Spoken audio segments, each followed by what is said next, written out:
అందరికీ నమస్తే. విలక్షణ నటుడైనటువంటి ప్రకాష్ రాజు పవన్ కళ్యాణ్ మీద కొత్త రకమైన కామెంట్స్ని మళ్ళీ మొదలుపెట్టారు.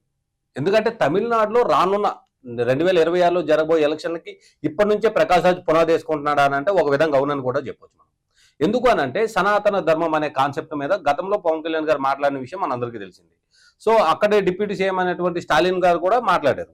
దీనికి సంబంధించి ఇప్పుడు తన ఒక ప్రముఖ ఛానల్కి ఇస్తున్న ఇంటర్వ్యూలో ప్రకాష్ రాజు గారు మాట్లాడుతూ పవన్ కళ్యాణ్ సనాతన ధర్మము ప్రాబ్లంలో ఉందని చెప్తా ఉన్నారు. కానీ అక్కడ ప్రాబ్లంలో ఉంది సనాతన ధర్మం కాదు, బీజేపీ.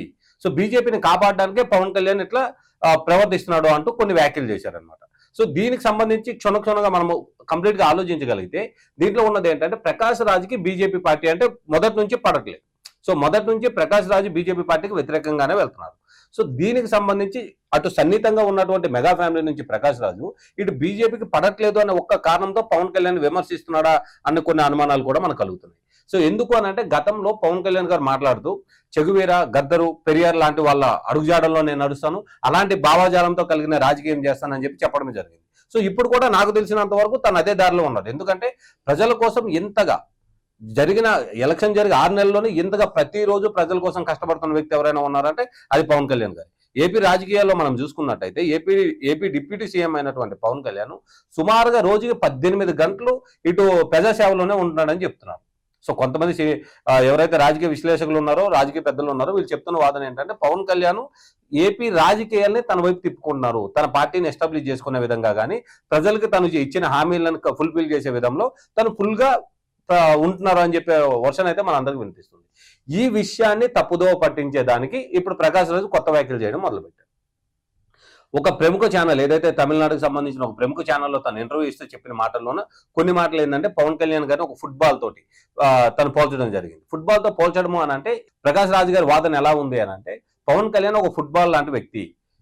ఏదైతే బీజేపీ పార్టీ ఉందో బీజేపీ పార్టీ ఎటువైపు త్రో చేస్తే అటువైపు వెళ్తారైనా, అంతే తప్ప తను చెప్పిన మాటలు కానీ తను చెప్తున్న ఇది కానీ ఏది చెయ్యట్లేదు.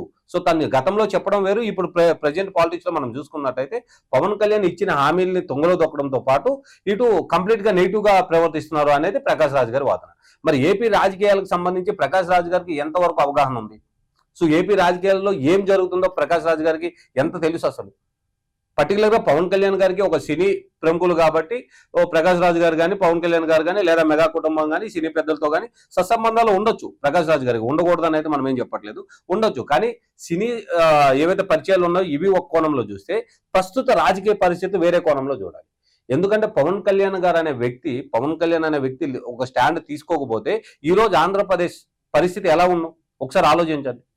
గతంలో 5 ఏళ్ళు పాలించినటువంటి వైఎస్ఆర్సీపీలో మనం చూసాము ఎన్ని కష్టాలు పడ్డారు ప్రజలు, ఎలాంటి ఇబ్బందులు పడ్డారు. కానీ వీటన్నిటి నుంచి బయటకు తీసుకునే ప్రయత్నంలో కొద్దిగా మార్పులు జరుగుతూ ఉండొచ్చు. ఒకేసారిగా ఏది జరిగే ఇదైతే కాదు. ఎందుకంటే సినిమాల్లో జరుగుతాయి కదా, రియల్ లైఫ్ లో కూడా అలాగే జరగాలని ప్రకాష్ రాజు గారు కోరుకుంటున్నారేమో. సో అలాంటి పరిస్థితి అయితే లేదు. కానీ ప్రకాష్ రాజు గారు పర్టికులర్ గా పవన్ కళ్యాణ్ గారినే ఎందుకు టార్గెట్ చేసి మాట్లాడుతున్నారు, లేదా పవన్ కళ్యాణ్ గారి విషయంలోనే ఎందుకు ఆయన ఇన్వాల్వ్ అవుతున్నారు, ఈ విషయం పైన క్షణక్షణంగా మనము ప్రతి ఒక్క విషయాన్ని ఆలోచించినప్పుడు ప్రకాష్ రాజు గారు చేసిన వ్యాఖ్యలు కూడా ఎంతవరకు కరెక్ట్ ఉన్నాయి అని అంటే కేవలం బీజేపీ పార్టీకి తను వ్యతిరేకి కాబట్టి, సో బీజేపీ పార్టీకి సంబంధం ఉన్న ఏ ఒక్క నాయకుడినైనా లేదా ఏ ఒక్క సినీ హీరోల మీద అయినా సరే బురద జల్లేద్దామనే కాన్సెప్ట్. సో అసలు ఏ కోణంలో దాన్ని మనం చూడొచ్చు. ఎందుకంటే ఆయన పోల్చడం కూడా ఒక ఫుట్బాల్ తోటి పోల్చడం అనేది ఎంతవరకు రైట్? ఎందుకంటే ఒక బాల్ లాంటి వ్యక్తి పవన్ కళ్యాణ్. సో తనకి ఎటు త్రో చేస్తే అంటే అతను ఇంకొక వర్డ్ కూడా మాట్లాడారు అక్కడ. సో అది కరెక్ట్ ఉండదని చెప్పి నేను ఎలా మాట్లాడాల్సి వస్తుంది. సో ఎటు విసిరితే అటు వెళ్ళిపోతాడు, అంతే తప్ప సనాతన ధర్మం ప్రాబ్లంలో ఉందని కొద్ది రోజులు మాట్లాడారు. ఆ తర్వాత ఏదైతే తిరుమల సంబంధించిన ఇష్యూ ఉందో ఆ ఇష్యూ పైన కూడా ఎలా రియాక్ట్ అయ్యారు పవన్ కళ్యాణ్ గారు.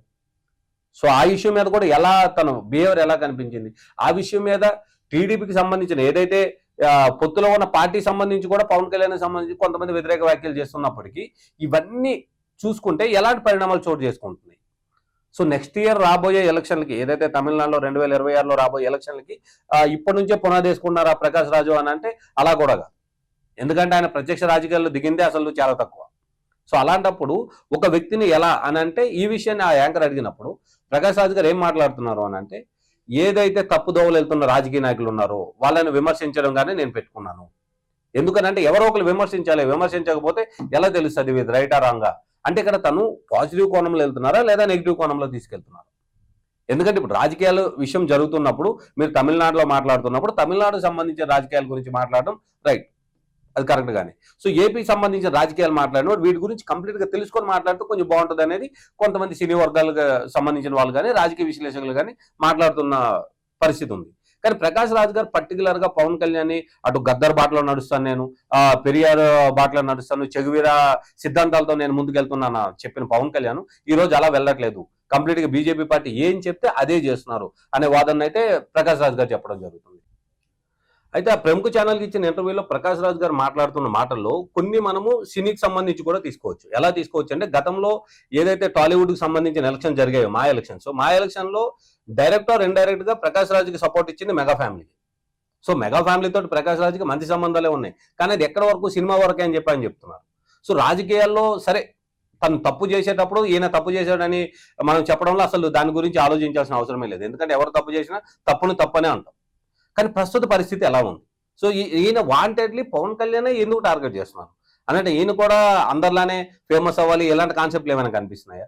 సో రానున్న ఎలక్షన్లో ఏదైతే 2026లో జరగబోయే ఎలక్షన్లో, లేదా ఇప్పుడు విజయ్ గారు కొత్తగా పార్టీ పెట్టారు, సో ఆ పార్టీ నుంచి కానీ లేదా ఆల్రెడీ ఉన్న పార్టీల నుంచి కానీ డిఎంకే అలాంటి పార్టీలు ఉన్నాయి కదా పెద్ద పెద్ద పార్టీలు, వాటి నుంచి కానీ ఏమైనా టికెట్లు ఆశిస్తూ ఈయన ఎప్పటి నుంచే ఈ రాజకీయ స్ట్రాటజీ అనేది మొదలు పెట్టాడా? సో ఈ విషయాన్ని మనము డిఫరెంట్ కోణంలో చూడాల్సిన అవసరం ఎంతైనా ఉంది. ఎందుకు అని అంటే ప్రకాష్ రాజ్ గారు చేస్తున్న వ్యాఖ్యలు పర్టికులర్ గా ఏపీ రాజకీయాల గురించి మాట్లాడాల్సి వస్తే సో మంచేంటి చెడేంటి అనేది మాట్లాడండి, ప్రాబ్లమే లేదు. పర్టికులర్ గా ఏపీ డిప్యూటీ సీఎం అనేటువంటి ఏదైతే జనసేన అధినేత పవన్ కళ్యాణ్ గారు ఉన్నారో ఆయన మీదే బురద జల్లాలనే కాన్సెప్ట్ ఎందుకు పెట్టుకుంటున్నారు? సో నిజంగానే ఆయన తప్పు చేసినట్టయితే ఈ విషయం తప్పు జరిగిందని చెప్పండి. సనాతన ధర్మం గురించి మాట్లాడేటప్పుడు మీరు సనాతన ధర్మంకి వ్యతిరేకలా మాట్లాడుతున్నారు, ఎందుకు అలాంటి పరిస్థితి ఎందుకు వస్తుంది? మీరు నిజంగానే సనాతన ధర్మానికి వ్యతిరేక? సో సనాతన ధర్మం ప్రాబ్లంలో లేదు, బీజేపీ పార్టీ ప్రాబ్లంలో ఉంది అని అంటే అది మీ వ్యక్తిగత విషయమై ఉండొచ్చు. దాన్ని మీరు అలానే ప్రజెంట్ చేసే పరిస్థితి అయితే తీసుకురండి. అది మానేసి తీసుకొచ్చి ఎవరైతే బీజేపీ పార్టీతో అలయన్స్ అయి ఉన్నారో, ఎవరైతే బీజేపీ పార్టీతో కలిసి పనిచేస్తున్నారో, దేశ బాగు కోసం కానీ ఇటు రాష్ట్ర బాగోగుల కోసం కానీ పనిచేస్తున్న వ్యక్తుల మీద బురద జల్లడం అనేది అయితే కరెక్ట్ పద్ధతిగా అనిపించట్లేదని మనం చెప్పొచ్చు. సో ప్రకాష్ రాజ్ గారు మాట్లాడుతున్న మాటలు కానీ లేదా ఇటువంటి ఏవైతే వ్యాఖ్యలు చేస్తున్నారో పలువురు గతంలో కూడా కొన్ని వ్యాఖ్యలు చేయడం జరిగింది. ఎందుకంటే ఇటు మెగా ఫ్యామిలీ నుంచి కానీ ఇటు వీళ్ళ గురించి మాట్లాడుకునేటప్పుడు పర్టికులర్ గా ప్రకాష్ రాజ్ ఎప్పుడు విమర్శలు ఎత్తినా పర్టికులర్ వెళ్ళి పవన్ కళ్యాణ్ గారి మీదే విమర్శ చేయాల్సిన అవసరం వస్తుంది. ఎందుకు? ఈ విషయాన్ని కూడా మనం ఆలోచించాలి. సో ఈ విషయాన్ని మనం ఏ కోణంలో చూడాలి? సో పవన్ కళ్యాణ్ నిజంగానే తను చెప్పిన సిద్ధాంతాలని తప్పుదోవ పట్టిస్తున్నారా, లేదా తను చెప్పిన సిద్ధాంతాల మీదగానే వెళ్తున్నారా? సో ఈ మాటను ప్రకాష్ రాజ్ రైటా రాంగా? సో మాకున్న నాలెడ్జ్ తోటి ప్రకాష్ రాజ్ మాట్లాడుతున్న వ్యాఖ్యలు ఏవైతే తను చేస్తున్న వ్యాఖ్యలు ఉన్నాయో ఇవన్నీ అసత్యంగానే మేము చూస్తున్నాం. ఎందుకంటే అవి కరెక్ట్ వే కాదు. సో మీరే విషయం అనుకున్నారు, నా కామెంట్ రూపంలో చెప్పండి.